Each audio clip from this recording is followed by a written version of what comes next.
Hey yo yo yo! Salut les turfeuses, salut les turfeurs, bienvenue pour un nouveau pronostic de Benoît Requin. Ok, place au pronostic du quintet du lundi 11 mars, direction Caen pour le prix de Belle-Langreville. Trop attelé, 2450 mètres, 16 partants, réunion 1, course 4, indice de confiance 2 sur 5, et il y a un rendement de distance de 25 mètres à partir du numéro 9.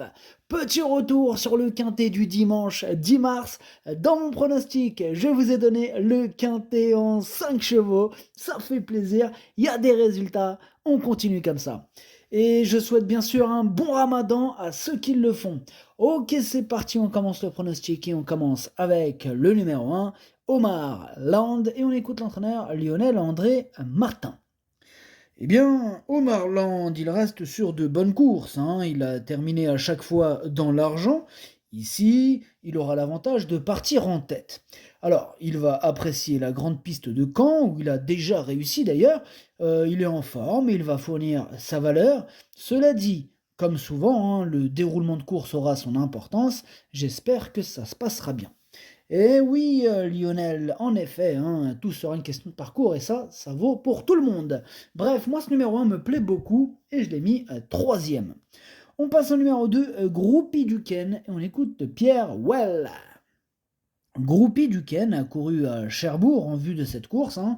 Bon, elle s'est bien comportée, la piste de Caen va lui convenir et elle a l'air en forme. C'est une jument qui aime être aux avant-postes. Alors, si on peut prendre la tête, bah, on va être offensif, hein, mais bon, elle sait tout faire.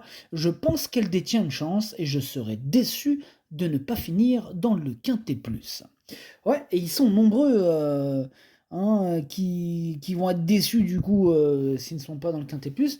Ce que je veux dire par là, c'est qu'ils sont nombreux à espérer terminer à l'arrivée, ce qui fait de ce Quintet une course assez compliquée à déchiffrer, hein, d'où d'ailleurs mon indice de confiance pas très élevé, 2 sur 5 seulement.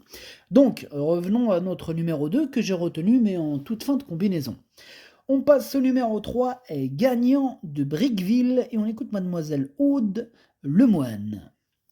Gagnant de Briqueville, bah, il découvre un bon engagement en tête, hein, bon, même s'il n'a pas trop de références, corde à droite. Ouais. Bon, cela dit, bah, la grande piste de Caen sera un avantage. Là, bah, récemment, bah, il a fait la faute, hein, dans un quintet plus à Vincennes. Bon, derrière, c'était vraiment bien. Bah, auparavant, il a couru en amateur pour retrouver le rythme. Je pense qu'il est revenu en pleine forme. Bon, s'il est sage, je serais déçu qu'il ne soit pas à l'arrivée. Et ben voilà, encore une qui serait déçue que son cheval ne soit pas à l'arrivée, hein, vient de le dire d'ailleurs. Voilà, bah, moi ce numéro 3, je l'ai pas retenu. En même temps, on peut pas tous les retenir. Dans ma liste des possibles casseurs de tickets repérés aujourd'hui, j'en ai qu'un seul, hein. On y reviendra bah, juste après d'ailleurs.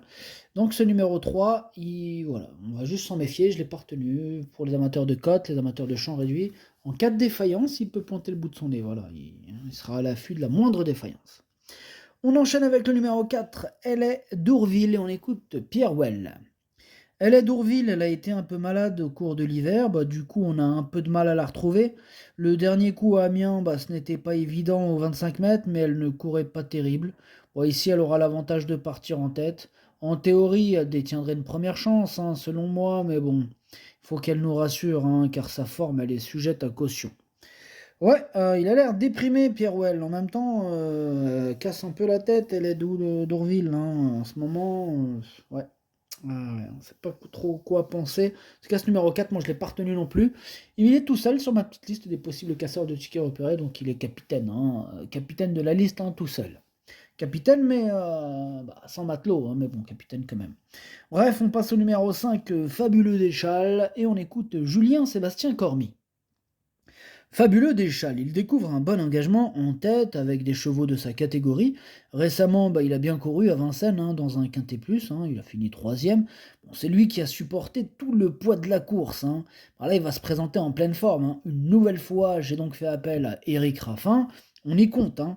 Là, il a une bonne chance pour être dans les 5 premiers et je ne serais pas surpris, hein, s'il finissait dans les 3. Ouais, bah, il est plutôt chaud, Julien Sébastien Cormier, en même temps. Ouais, le lot, il est largement à sa portée. Il peut remporter cette course, en tout cas, je le pense, et je l'ai mis en tête. On passe au numéro 6, Figaro Gemma, et on écoute Mathieu Varin. Figaro Gemma, il tarde à se retrouver. Depuis qu'il s'est échappé à Vincennes le 27 janvier, ce n'est plus trop le même. Je peine à l'avoir bien à nouveau. Bon, on va longer le rail avec l'ambition de courir pour la 5e place. Ah, ce numéro 6, moi je l'ai pas retenu, j'en ai préféré d'autres, mais c'est quand même un regret, c'est mon deuxième cheval de complément en cas de non partant. On passe au numéro 7, Hardy des Landes, et on écoute Sébastien Hardy. Hardy des Landes, il découvre un bon engagement face à ses aînés. L'autre jour, sur cette piste, il a fauté à la sortie du tournant où il s'est couché. Je ne sais pas s'il aurait fait l'arrivée, mais le lot était meilleur, hein. Bon, là, on va essayer de le garder au trot et tenter de prendre un bon chèque. Maintenant, s'il court sa valeur du printemps dernier, il a les moyens de gagner, hein, une épreuve de ce genre. Oula, il a les moyens de gagner une épreuve de ce genre, nous dit Sébastien Hardy. Ah, maintenant, on va voir ce qu'il va nous faire. En tout cas, je l'ai retenu, mais plutôt en bout de combinaison. On enchaîne avec le numéro 8, Gary Toris, et on écoute Mathieu Varin.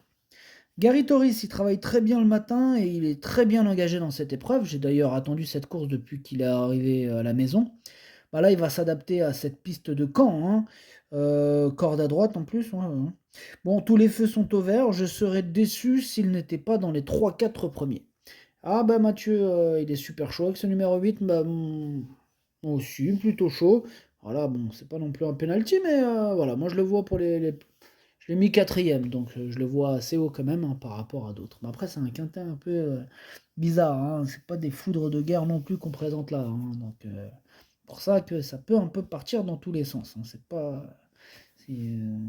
pas des modèles de régularité qu'on nous présente là, hein. On passe au numéro 9, Jeunet de Boitron, et on écoute Stéphane Provost. Jeunet de Boitron, il mérite d'être revu, hein. Les 2 dernières fois ferrées, c'était des remises en route pour le printemps en vue de bonnes courses. Là, c'est pareil, hein, il va juste faire la ligne droite, faut le regarder courir. Bon, merci Stéphane, hein. Bon, vous avez entendu, on peut le rayer, c'est ce que j'ai fait. On passe au numéro 10, Garde à vous, et on écoute Vincent Lebarque. Garde à vous est tombé malade, hein. Il a fallu l'arrêter, le soigner. Bon, là, il doit faire une rentrée, on va courir ferré. Il va faire un parcours en dedans, mais bon, il faut qu'il fasse au moins 2000-2200 mètres à fond. Pour l'instant, on n'a pas trop d'ambition. Bon, encore un qui est pas chaud avec son cheval. Bon, ce numéro 10 d'ailleurs, lui non plus, je ne l'ai pas retenu. On enchaîne avec le numéro 11, Falcon d'Ourville, et on écoute Emmanuel Varin. Falcon d'Ourville, il a eu des petits problèmes de santé, donc j'ai pris mon temps. Il a fait une bonne rentrée, sa sortie suivante, elle a été très correcte.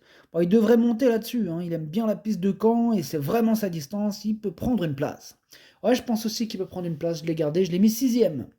On passe au numéro 12, Fameux Destin, on écoute Alexandre de Jésus. Fameux Destin a chuté à Laval au printemps dernier. Bon, après cette course, il a dû faire 4 mois de boxe et depuis, on n'arrive pas à le retrouver. Au travail, il est bien, hein, mais s'il venait à mal courir de nouveau, bon, on mettra certainement un terme à sa carrière.